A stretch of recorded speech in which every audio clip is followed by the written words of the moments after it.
His reading glasses are still on the nightstand. Every evening I reach over to move them before I turn off the lamp. My hand stops halfway there. I'm 89 years old. My husband has died in the hours before the sun came up.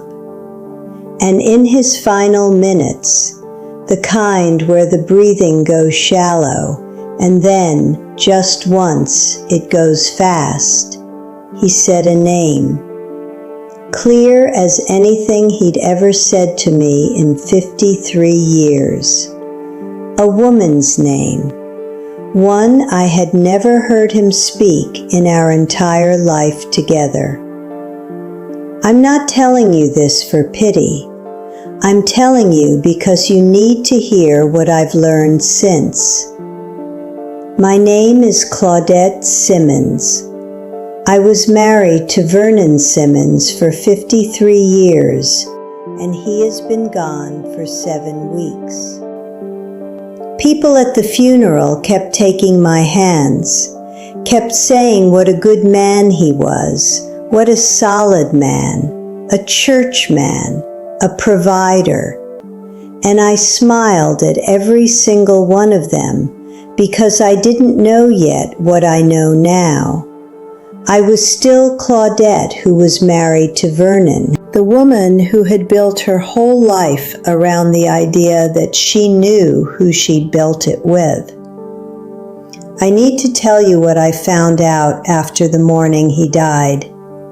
Not because I want sympathy, but because the woman I was for 53 years, the one who reached for those glasses every evening, who made his breakfast, who kept that house, who raised his children, she deserves for this to be said out loud, and so do you. I met Vernon in 1963. I was 23, working the register at a dry goods store on Auburn Avenue in Atlanta. It was the summer after the Albany movement. Every Sunday, somebody's uncle had been to a march, and the air in that city had electricity in it. Vernon came in for work gloves. He came back the next Saturday for nothing I could identify. He was the kind of man who ironed his own shirts the night before, not because anyone asked him to, but because he said a man who couldn't take care of his own clothes couldn't take care of anything else. Standards you could see with your eyes before he ever opened his mouth. We married in 1965. He got a foreman position at the Scripto plant on Marietta Street. I kept my job until Denise came, then Marcus 2 years after. We moved into a house on Hartwell Street. Small, wood floors, a backyard that got the morning light. I hung curtains the first weekend. Vernon built a workbench in the garage the same weekend. I made things feel like home. He made things solid. He traveled for work, regional supply runs, Alabama, Tennessee, sometimes up to Charlotte. 3 days, 4 days at a stretch. I'd manage the house, the children, the everything. When he came home, he always checked the faucets and the weather stripping before he put his bag down. Not romantic, but I read it as devotion.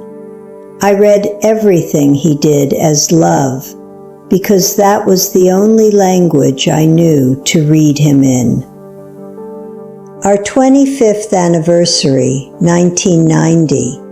The children were grown. Vernon and I went to dinner alone for the first time in years. Downtown, white tablecloths, the kind of place neither of us had grown up going to. At the end of the meal, he reached across the table, put both his hands over mine, and looked right at me. "Claudette," he said, "you held this whole thing together. Not I love you, not you're beautiful, just that. You held this whole thing together." I cried right there at that table. After 25 years with a quiet man, those 8 words felt like everything I had ever needed to hear. Proof that the silence between us was peace, not distance. Proof that he saw me. I kept those words for 29 more years. Every time I felt invisible, I went back to that restaurant table, back to his hands over mine. I don't know what to do with them now. Vernon died on a Thursday. By Friday afternoon, his youngest brother, Wendell, was at the house, helping me sort through paperwork, insurance, the deed, the pension documents. Wendell found the phone in the bottom of the gun safe. Not Vernon's regular phone, a second one, a prepaid, the kind you buy at a drugstore counter and pay for in cash. Wendell set it on the kitchen table without a word and walked straight out to the back porch. I sat there looking at it for a long time before I touched it. There were text messages going back 4 years. A woman named Patricia. Not a young woman. Her grandchildren came up in conversation, her knee giving her trouble, a grandbaby's first steps. She was in Charlotte. Vernon had been running supply routes to Charlotte since before Marcus was born. I counted the years, 31. The messages only went back 4 years because that's when they'd switched to this phone. Wendell told me later, quietly, that he'd sensed something was wrong for years. He didn't know who. He didn't know how long. 31 years. I went through his things more carefully after that. In the inside pocket of his winter coat, the charcoal one he wore to church every Sunday, a restaurant receipt from Charlotte. November 2019. 2 dinners, a bottle of wine. Vernon didn't drink wine. Not a single time in 53 years did that man order wine with me. He said, "Claudette, a man can love his family and still be broken in ways his family never caused." He didn't know what he was preparing me for, but I have needed those words. Vernon wasn't a predator.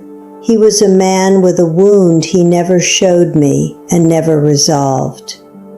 Raised by a father who kept entire rooms of himself locked away and never let anyone pass the door.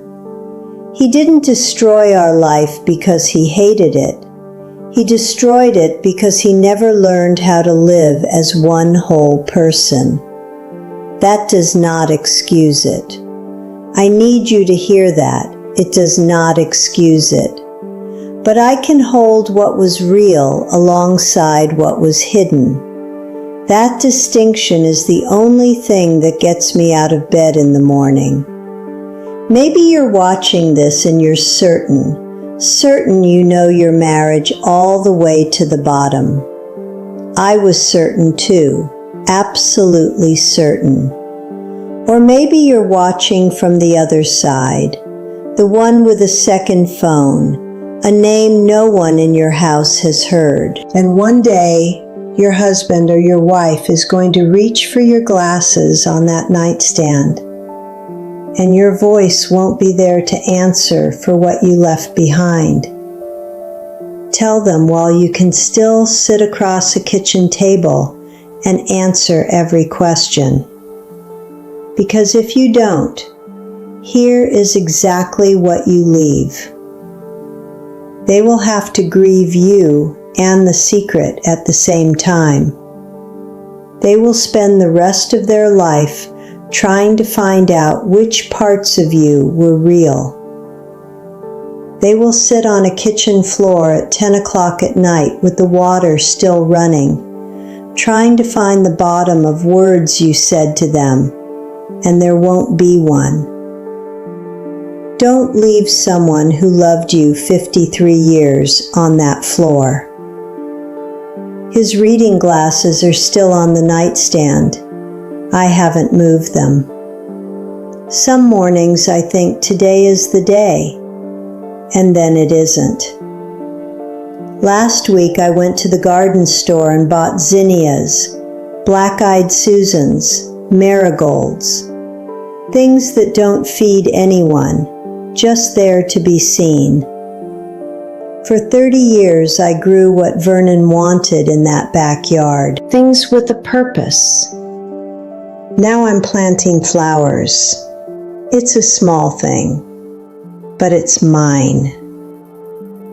I miss Vernon.